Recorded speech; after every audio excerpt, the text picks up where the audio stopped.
뭐 제가 친박이라는 건 세상이 다 아는 사실이고 우리 친박이 열린 친박이 돼야 된다 이렇게 생각을 하고요.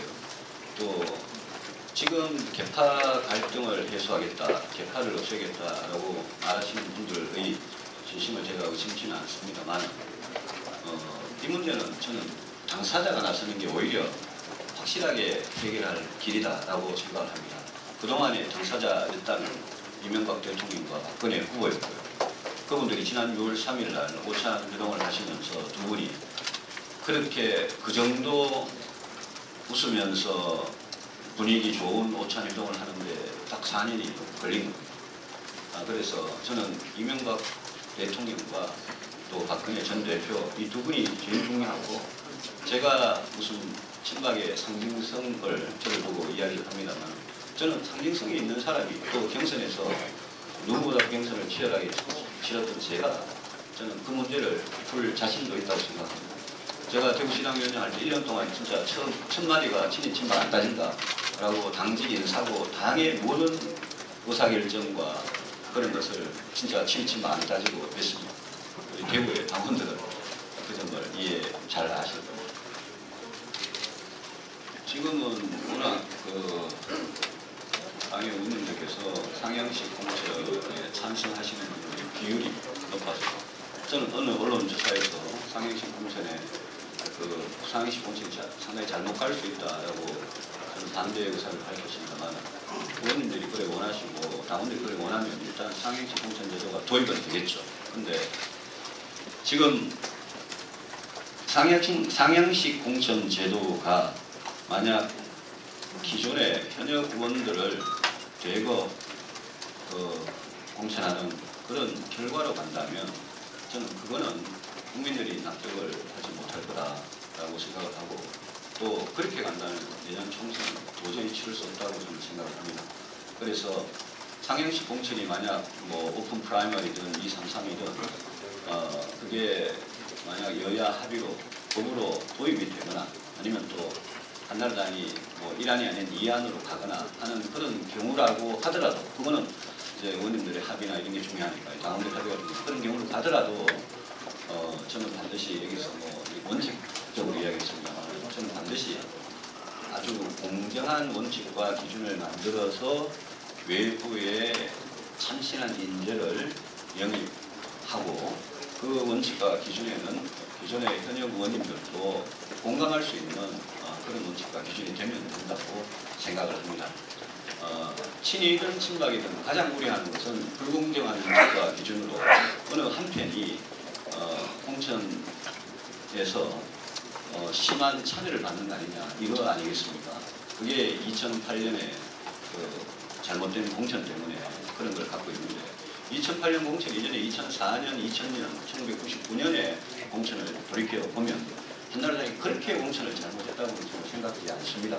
그래서 2008년이 상당히 예외적인 문제가 있는 그런 기회이기 때문에 저는 과거의 장점도 우리가 다시 재발견하면서 하는 게 맞다 이렇게 생각합니다. 제가 지자체 맡기겠다라는 표현이 그거는 만약 투표를 해서 서울 시민들의 무슨 합의나 이런 게 결정이 되면 뭐 예컨대 경기도는 김문수 지사가 사실상 무상급식을 이미 시행하고 있고 서울시는 서울 시민들이 반대하셔가지고 만약 안 하는 결정을 내리면 그것까지 저는 당에서 뒤엎을 수는 없다고 생각을 합니다. 그 돈이 제일 크게 들어가는 무상의료는 여기에 빠져 있습니다. 무상의료는 저는 반대합니다. 그래서 돈이 제일 많이 들어가는 무상의료에 대해서는 그건 공공의료의 확충과 그러니까 돈이 없어 병원에 못 가는 분들은 공공의료 확충하고 자기 돈으로 병원에 가시는 분들에 대해서는 건강보험을 개혁하고 의료 시스템을 개혁할 문제라고 생각을 하기 때문에 저는 여기서 뺐고요. 무상급식, 무상모유, 그 다음에 여기 있는 비정규직, 등록금, 여러 가지 이런 문제에 대해서 돈을 할 거냐라는 문제는 그거는 이 정책을 이제 구체적으로 어떻게 하느냐에 달린 부분이 분명히 있습니다. 그래서 제가 명확하게 이게 제 정책이 돈이 얼마나 든다 이렇게 밝히지는 못했습니다만 제가 여기서 기본적으로 강조하는 원칙은 4대강에 2년에 22조 6천억을 쏟아부었습니다. 내년부터는 그 예산이 안 들어가도 됩니다. 유지관리비는 들어가겠지만 그 예산이 안 들어가도 되고 또 이런 거를 돌려서 제가 이야기하는 국민을 위한 사람을 위한 투자로 써도 저는 상당 부분 이 정책을 진전을 시킬 수 있다 이렇게 믿습니다. 아까 말씀하신 강세 부분은 박근혜 전 대표님과 저는 생각이 조금 다릅니다. 강세 부분은 저는 2008년 금융위기가 터진 직후부터 지금까지 일관되게 당시에 강만수 장관을 향해서 강세를 중단하는 게 맞다. 왜냐하면 2008년 그 연말에 정부가 10조 원 정도의 수정 예산을 갖고 왔고 2009년 초에 정부가 30조 원 가량의 이 추경 예산을 갖고 왔습니다.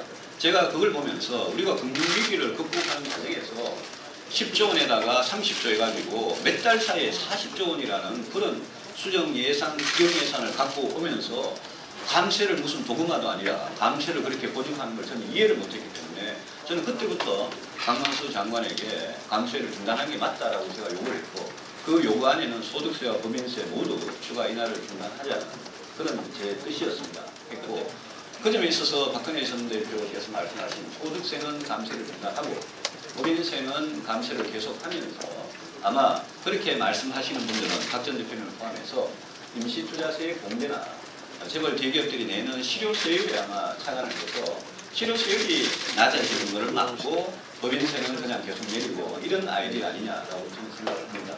그렇지만 저는 그 점에 있어서 약간 생각이 다른데 그 부분은 뭐 지금 당에서 한창 논쟁이 붙고 아직 당론을 결정해 가는 과정에 있기 때문에 제가 뭐 당대표가 되면 제 개인 의견을 굳이 고집할 게 아니라 그 부분은 합의를 도출하겠습니다. 기본 방향은 핵심 감시입니다.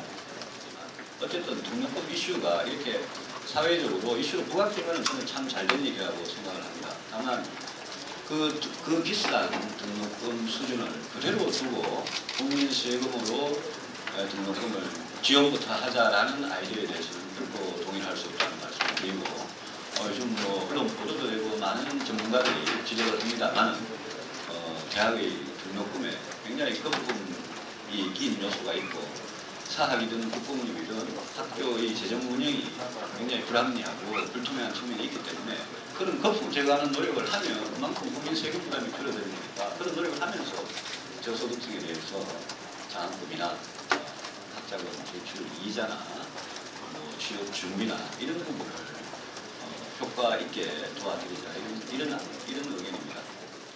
4대강 사업은 저는 뭐 과거 왜 4대강 대우 나라고 할 때부터 가장 반대하고 비판을 많이 했던 사람이고 4대강 사업은 결국은 예비타당성 조사도 안 하고 빚이 숫자도 하나 없이 그렇게 작년권에 이루어집니다.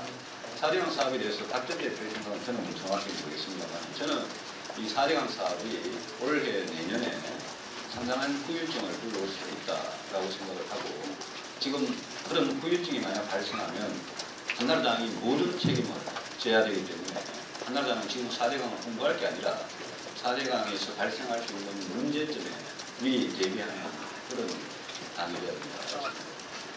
저는 그분들하고 제가 오늘 상당히 뭐 소상하게 노선과 정책에 대해서 말씀을 드렸습니다만 그분들이 누구든 그런 분들이 이 당의 노선과 정책이 이렇게 좀 확 변해야 된다라고 생각하시는 분들이 있다면 저는 그것을 같이 할 수 있다 이렇게 생각합니다. 야당과의 관계 설정은 북한인권법 하나로 이루어지는 건 절대 아니라고 생각을 합니다.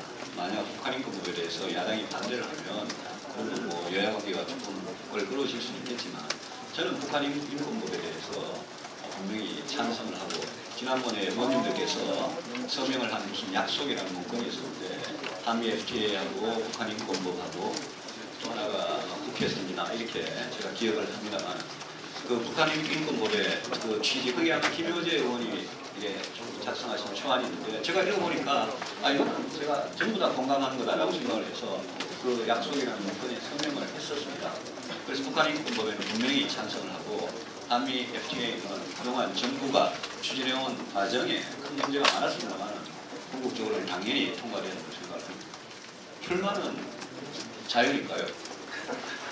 네, 각자 출마를 해서 선거라는 게 각자 출마를 해서 이번에는 뭐 주로 당원 선거에만 하고 일반 국민 여론조사니까 결국 국민과 당원들께서 지금 한나라당의 이 변화 가능성, 한나라당이 그는 희망 이런 걸 어떤 사람을 뽑아줘야지 되겠느냐 거기에 달린 거라고 생각하고 저도 뭐 그런 자세로 선거에 경쟁해서 감사합니다.